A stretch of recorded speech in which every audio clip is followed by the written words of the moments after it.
How we read. In this particular video, we're going to look at the process of reading and to explore some of the techniques then that we can use that will help us read more easily, and also to identify some of the things we'll want to avoid that will make reading more challenging. We'll start off though, first of all, really highlighting that reading isn't really a natural process.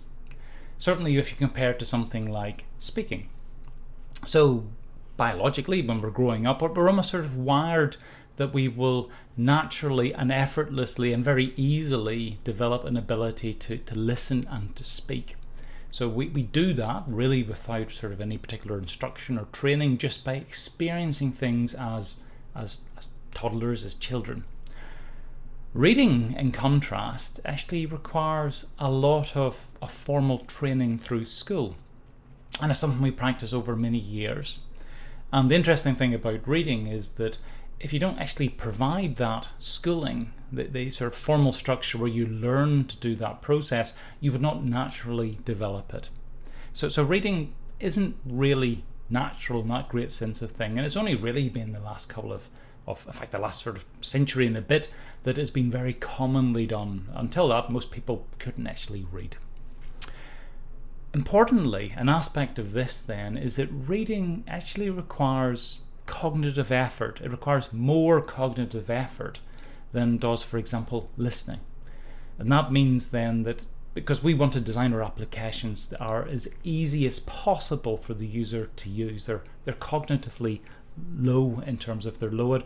We want to make sure then when we're dealing with reading, we make that as easy as possible for the user to do. How does actually reading work? How do we see words? Well, it's a process of us both focusing. We sort of focus on individual areas, maybe for about, say, a quarter of a second, and that's enough for us then to have a look at the letter patterns, to group them together, to identify words, to recognize those words, and then to move on to the next one.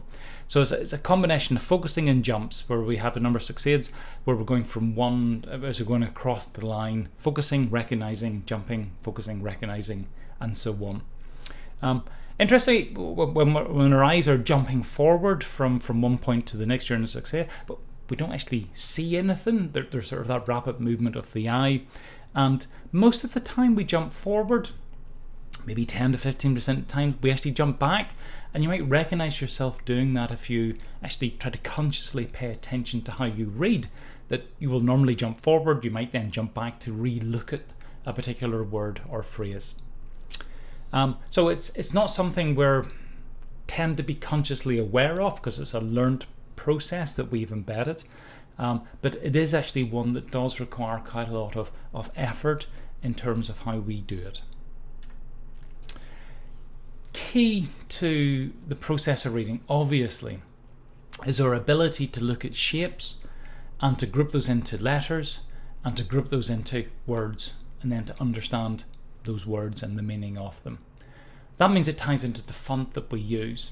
And fonts are important because we can use a font to convey a certain type of mood or ambience or something we want to do inside our application. It may be tied into the brand, it may be tied into the type of sort of setup or scene we want to create.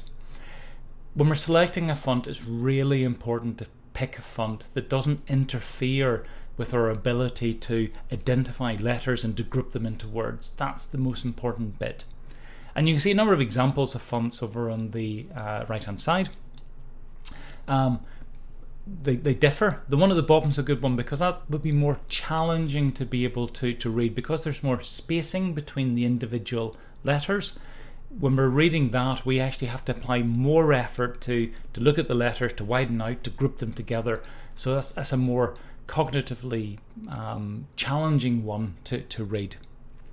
In terms of sort of the debate between sort of serif versus sans serif, it doesn't really make that much of a difference, to be honest, if you measure in terms of reading speed or comprehensibility. The most important thing is to pick a font that people can easily look at, group, identify and recognize letters, and group those into words. Song and Schwartz, in 2008, they did a really quite interesting experiment. They had two groups of participants, and the only thing they differed, each group had a set of instructions. The instructions were the same. The only thing that was different was the font that was used for that set of instructions. In one group, the font was very easy to read, very simple, clear, clean font. In the other group, the font was more difficult to read. And they asked the participants, okay, read the instructions. So it was set out in both of the examples, and estimate, tell me how long you think it would take you to follow those instructions. So that was their experiment. The group that had the instructions that were easily understood, they estimated about sort of 8 minutes. That was their average. The group that had instructions that were difficult to understand, so just the font was difficult, they estimated that actually doing the instructions were exactly the same as both groups. It would actually take 15 minutes, so nearly twice as long. So there's an important takeaway in this here, that when we think about the process of communication and using words, if we have something that is difficult for the user to understand, that may be because of the font that we've used, or in fact the words that we've used are not sufficiently clear, then the fact that it was difficult to comprehend it means that the user is very likely to translate that into an expectation that whatever it is itself difficult. And conversely, if something is easy to understand and the instructions are plain and simple, then quite often again that sets it up for the right type of expectation. It's almost like a subtle anchoring effect. In this particular slide here, it's same piece of text, just presented in two different ways. On the top hand side, on the top of the screen, we have a paragraph of text, nothing more than that. And then underneath that, we're using exactly the same text, but now we've structured it. We've broken it up into different points. We're using bulleted points. And the bit at the bottom is much more easier because we can look at that holistically. So in terms of our peripheral vision, we can see that, oh, there's 3 bullet points, so we know then there must be 3 points. We can see a little bit of description at the start. Much easier for us to be able to read this, to understand it in terms of the cognitive effort then that it takes us to understand this. So using structured hierarchy is important.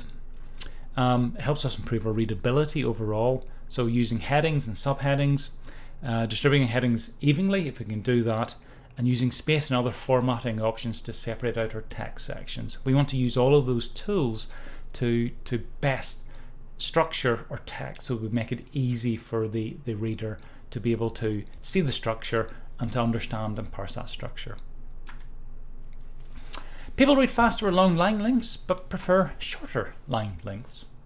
So if you measure this here, and this makes sense because we know that the process of reading, we've got to have these series of success, we're focusing and then we're doing a succeed to go across.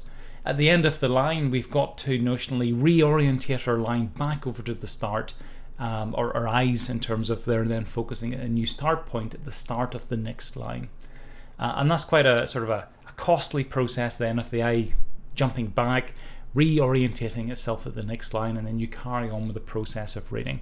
So as you might expect, if you have a long line that the reader can read across and then go down to the next, if you then measure the speed at which they read and you compare this then to same setup in terms of the amount of reading, but with shorter line lengths, so there's more line jumps you have to do, you're going to read faster where you have the long line lengths. But if you ask people, well, what do you prefer? Would you rather have, you can see in the image here, sort of longer lines or shorter lines in terms of multiple columns? Generally, people prefer shorter line length. Take away in this here that if reading speed is an important characteristic, then favour longer line lengths. But if it isn't, then favour shorter line lengths. All of this when we're talking about reading, if we're thinking about things like websites, or indeed most of the applications that we will create, even if they're not a website, people don't read them. We scan websites, we scan applications. We do that because we know we're looking for a certain piece of information or pieces of information. We don't need to read everything, we just want to find something that's relevant and we then maybe sort of focus on that. And we don't want to waste our time and effort going through this. So whilst we are talking about reading here, actually we're probably for most use cases we're talking about structuring information in a way that the user can parse it quite quickly to find what it is they're looking for. I mean, there's obvious examples, some things if you do want to read in terms of documents and reports. Takeaways then from this particular section. Well, we're going to, well, here are 6 good, sensible things. If you follow those, it genuinely will make a meaningful difference. So use an easily readable font first of all. And that doesn't mean it has to be a plain font. There are many decorative fonts that can be easily read. Use a clear and consistent layout for our text. Clear being sort of nice and simple, consistent is repeatable, so if you use that same structure, the user then can anticipate that structure.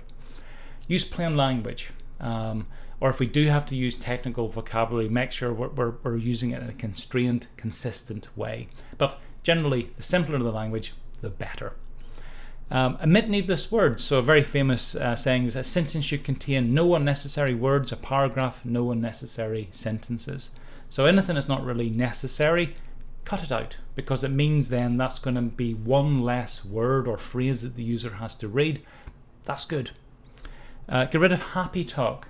So we don't really need to have anything that welcomes the user or says how great something is.